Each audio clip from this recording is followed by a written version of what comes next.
Meet Simon. To hear him tell it, he is a titan of industry, a man destined to reshape the village through sheer ambition. But the reality is much quieter.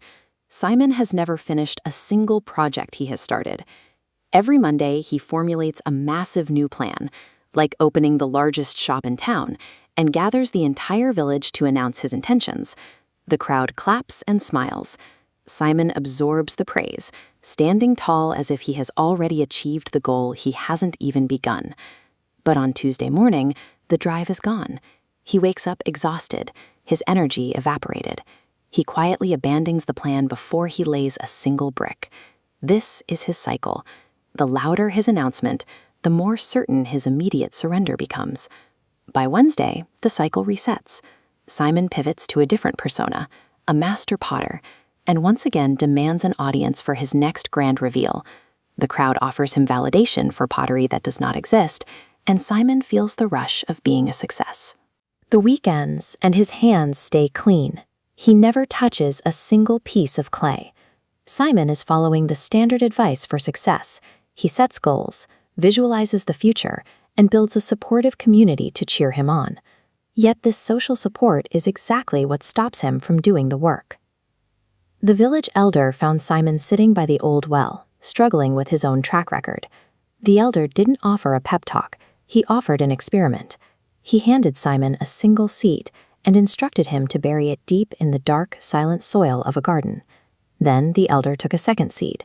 He held it up in the sun, called over some nearby children, and described how magnificent of a tree it would become. After the kids cheered, he left the seed exposed on a flat rock. Over the following weeks, the buried seed, hidden from view, began to sprout into a strong plant. But the seed on the rock dried out in the sun. Birds picked at it, and it died without ever reaching the soil. Fragile ambitions require the dark, quiet environment of silence to take root. Exposing them to public opinion before they are ready often kills them. Sharing an unfinished goal triggers a cognitive trap. This diagram maps the broken loop. When applause hits, the brain releases dopamine. Chemically, the body experiences the reward as if finished.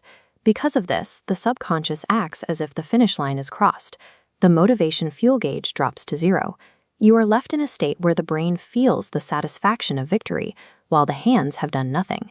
Premature praise is an emotional loan taken out against your future energy. When you try to start the work, you find you've already spent the motivation. Simon tried a new strategy. He selected one mundane goal, building a wooden chair, and enforced a strict media blackout. He told no one. He worked night after night in an isolated corner, far from the market and the eyes of his neighbors.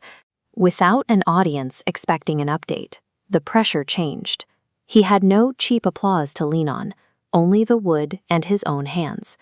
He made mistakes. He cut pieces too short and had to restart. But because no one was watching, he could focus on the friction of the work rather than the performance of it. By cutting off the supply of unearned pride, Simon forced his brain to secure its dopamine through actual execution. It wasn't until a neighbor happened to see the completed, sturdy wooden chair outside that anyone knew he was working. The neighbor was stunned.